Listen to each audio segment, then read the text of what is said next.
श्रोते हो नमस्कार. आकाशवाणीच्या अर्थविशेष या कार्यक्रमात आपलं मनःपूर्वक स्वागत. अर्थविशेषच्या आजच्या भागात आपण ऐकणार आहात भारतीय अर्थव्यवस्थेच्या सद्यस्थितीबाबत. रिझर्व्ह बँकेनं आपलं पतनियंत्रण धोरण शुक्रवारी जाहीर केलं. रिझर्व्ह बँकेचं पतधोरण केवळ व्याजदरासाठीच महत्त्वाचं नसतं, तर त्याबरोबरच अर्थव्यवस्थेच्या स्थितीचा आढावा त्यानिमित्तानं मांडला जातो आणि त्यातून अर्थव्यवस्थेच्या स्थितीचं वास्तविक दर्शन होत असतं. सध्या जगभरात मंदीची बरीच चर्चा रंगली आहे. अमेरिकेची अर्थव्यवस्था गेल्या 2 तिमाहीत संकुचित झाली आहे. तांत्रिकदृष्ट्या मंदीनं अमेरिकेचं दार ठोठावलं आहे. पण रिझर्व्ह बँकेनं मात्र आपल्या धोरणात भारतीय अर्थव्यवस्थेच्या वृद्धीबाबत आपला अंदाज 7.2% एवढा कायम ठेवला आहे.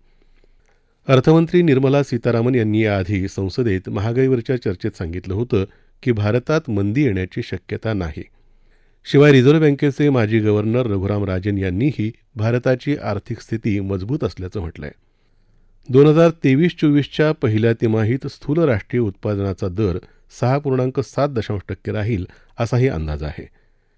जरी अमेरिकेतल्या व्याजदरातल्या वाढीमुळे पोर्टफोलिओ गुंतवणूक भारतातून निदान काही प्रमाणात तरी बाहेर पडेल असा अंदाज वर्तवला गेला असला तरी भारतीय अर्थव्यवस्थेच्या अंतर्गत मजबूतीमुळे याही प्रश्नाची तीव्रता कमी राहील अशी चिन्हं आहेत.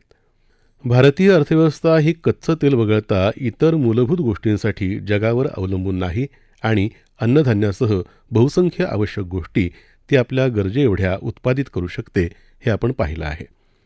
स्वाभाविकच आपली आर्थिक स्थिती ही इतर देशांपेक्षा चांगली राहील अशीच चिन्हं आहेत.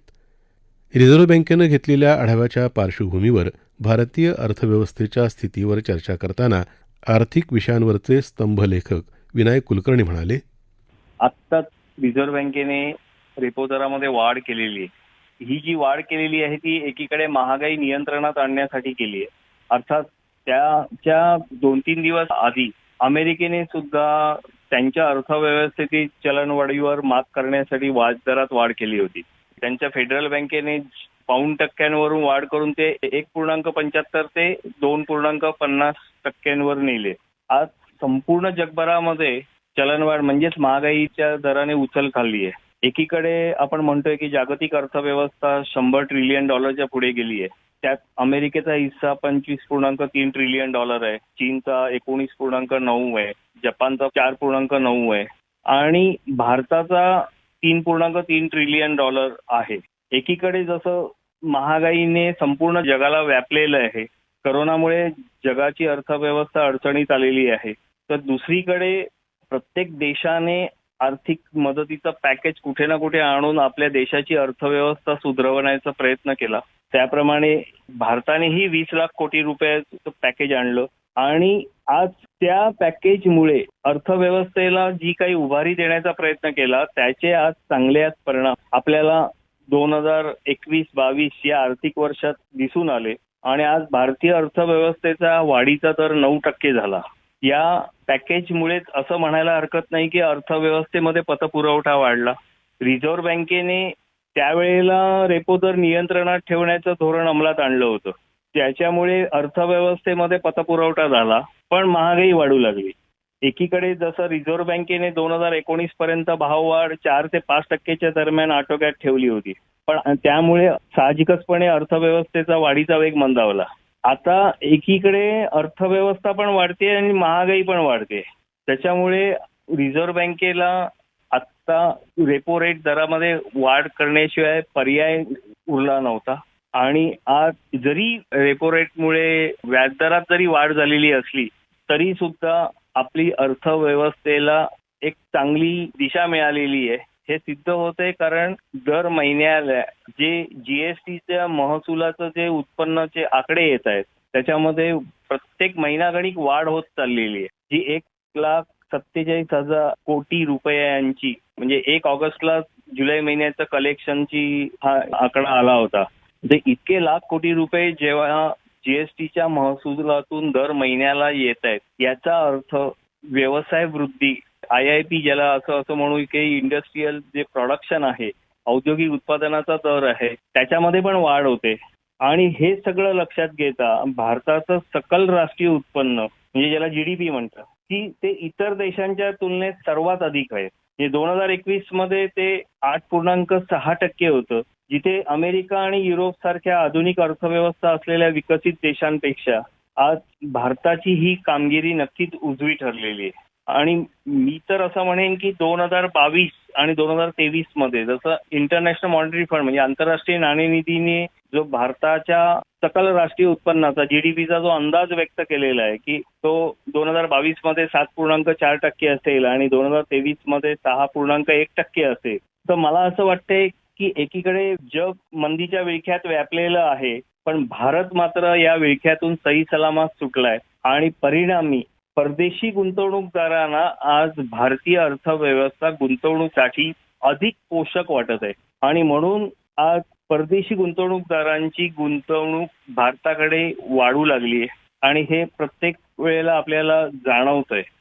महागाई नियंत्रणासाठी आणि घसरत्या रुपयाला सावरण्यासाठी रिझर्व्ह बँकेनं रेपो दरात 0.5% वाढ केली असली तरी भांडवली बाजारानं त्याचं स्वागतच केलं. त्यामुळे प्रमुख निर्देशांकांनी पुन्हा सकारात्मक वळण घेतलं. परदेशी गुंतवणुकीचा ओघ आणि आंतरराष्ट्रीय बाजारात खनिज तेलाच्या किमतीतल्या घसरणीनंही बाजारातल्या व्यवहारांना गती दिली. भांडवली बाजार हा गेली काही वर्षांचा विचार करता अत्यंत सकारात्मक राहिला आहे. अर्थव्यवस्थेत मूलभूत सुधारणा घडत आहेत आणि त्यातून भक्कम आर्थिक पुनरुभारणी होताना दिसते. रोजचा भांडवली बाजार हा अर्थव्यवस्थेचे दिशादिग्दर्शन करत नसला तरी भांडवली बाजाराचा दीर्घकालीन कल हा अर्थव्यवस्थेबद्दल भाष्य करत असतो. कोविडची पार्श्वभूमी असो किंवा रशिया युक्रेनच्या युद्धाचं सावट, यातून तावून सुलाखून अर्थव्यवस्था बाहेर पडत आहे. एकंदरच शेअर बाजार हा सकारात्मक दिशेनं वाटचाल करेल असा आशावाद व्यक्त करताना गुंतवणूक समुपदेशक मुकेश चोथानी म्हणाले, गुंतवणूक क्षेत्रात शेअर बाजार आणि म्युच्युअल फंडाच्या इक्विटी फंडामार्फत अतिशय मोठ्या प्रमाणावर गुंतवणूकदार प्रवेश करत आहेत. अलीकडच्या काळात शेअर बाजारात जी वदगट बघायला मिळते त्यामुळे सर्वसामान्य गुंतवणूकदार भांबावला आहे. भविष्यात बाजाराचे भवितव्य काय याविषयी प्रचंड विचारणा गुंतवणूकदारांकडून होते आहे.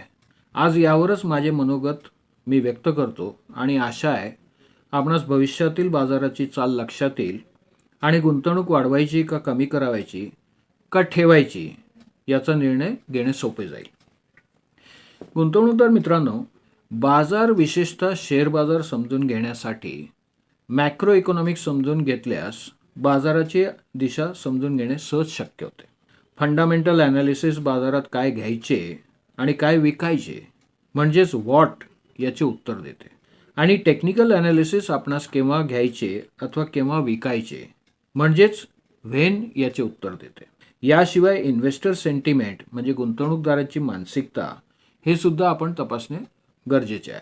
मॅक्रो इकॉनॉमिक्स ही अर्थशास्त्राची एक शाखा आहे जी संपूर्ण अर्थव्यवस्थेची कार्यक्षमता, रचना, वर्तन आणि निर्णय घेण्याशी संबंधित आहे. उदाहरणार्थ अर्थव्यवस्थेची वाढ आणि स्थिरता नियंत्रित करण्यासाठी व्याजदर, कररचना आणि सरकारी खर्च वापरणे यामध्ये प्रादेशिक, राष्ट्रीय व जागतिक अर्थव्यवस्थेचा समावेश आहे. अर्थशास्त्रज्ञ एमी नाकामुरा आणि जॉन स्टेन्सन यांच्या 2018च्या मूल्यांकनानुसार विविध समष्टी आर्थिक धोरणांच्या परिणामाबद्दलचे आर्थिक पुरावे अजूनही तसे म्हटल्यास अपूर्ण आहेत आणि गंभीर टीकेसाठी सुद्धा खुले आहेत. भारताची अर्थव्यवस्था दीर्घ कालावधीसाठी विकासाची संधी देणारी आहे. त्यातही सेवा क्षेत्रात मला अतिशय तेजी वाटते आहे.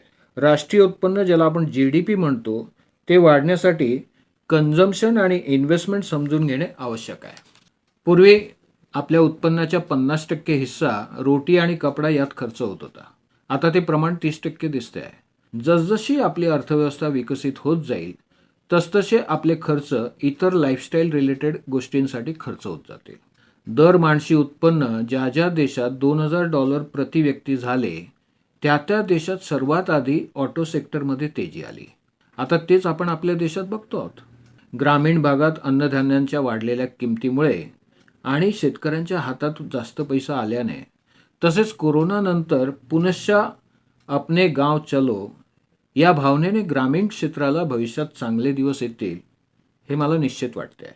अनऑर्गनाइज टू ऑर्गनाइज उपभोक्त्यांच्या मागणीत झालेला बदल, ज्याला आपण कन्झम्पशन पॅटर्न म्हणतो, मला तरी भविष्यात तेजी दाखवते आहे. कोविड हा भारताला एक प्रकारे वरदानच म्हणावं लागेल. चायना वन पॉलिसीमुळे मॅन्युफॅक्चरिंग क्षेत्राला अतिशय चांगले दिवस आले आहेत. आपले चीनवर डिपेंडन्सी कमी झाली आहे. सरकारतर्फे PLI स्कीम आणि आत्मनिर्भर भारत योजना शेअर बाजाराला निश्चितच तेजीची हवा देतील याविषयी माझ्या मनात शंका नाही.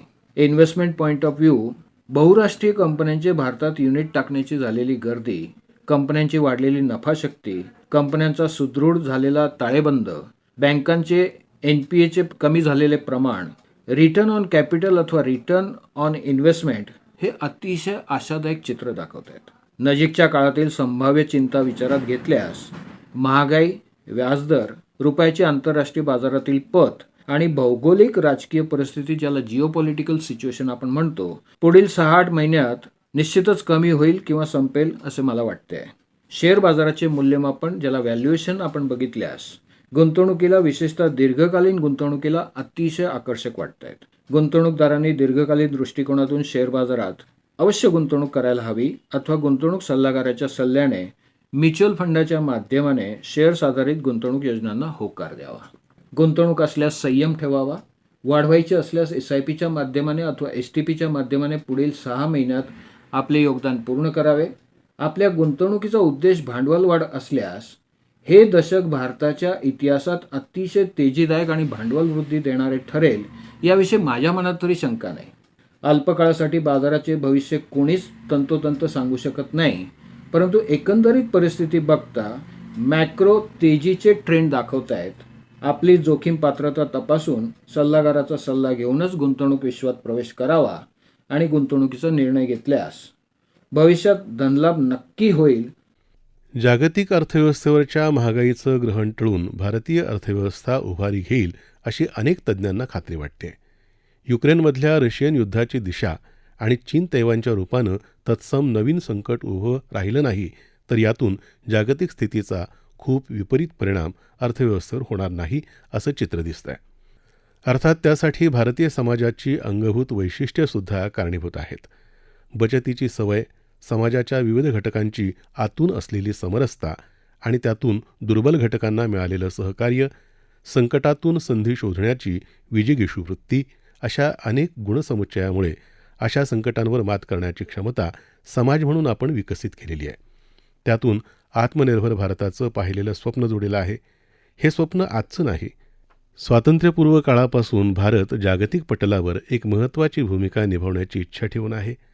भारताचं स्वतंत्र होणं हे केवळ भारताच्या भल्यासाठी नव्हे तर जगाच्या भल्यासाठी आवश्यक आहे, अशी भावना अरविंद घोष आणि अशा अनेक स्वातंत्र्यसैनिकांची होती. जगद्गुरू बनण्याचं स्वप्न भारताला स्वामी विवेकानंदांनी दाखवलं होतं. 21व्या शतकातल्या जगात एक आघाडीचा देश म्हणून ओळख निर्माण होण्यासाठी आणि जागतिक पटलावर आपल्याला सुयोग्य असं स्थान निर्माण करण्यासाठी भारत आर्थिक, राजकीय आणि सामरिकदृष्ट्या सक्षम व्हायला हवा. त्यासाठी भारतीय स्वातंत्र्याच्या या अमृत महोत्सवी वर्षात अनेक नवनवीन पावलं उचलली गेली आहेत. समाजाचे सर्व घटक एकत्र आले तर समृद्ध आणि सक्षम भारताची निर्मिती फार दूर नसेल.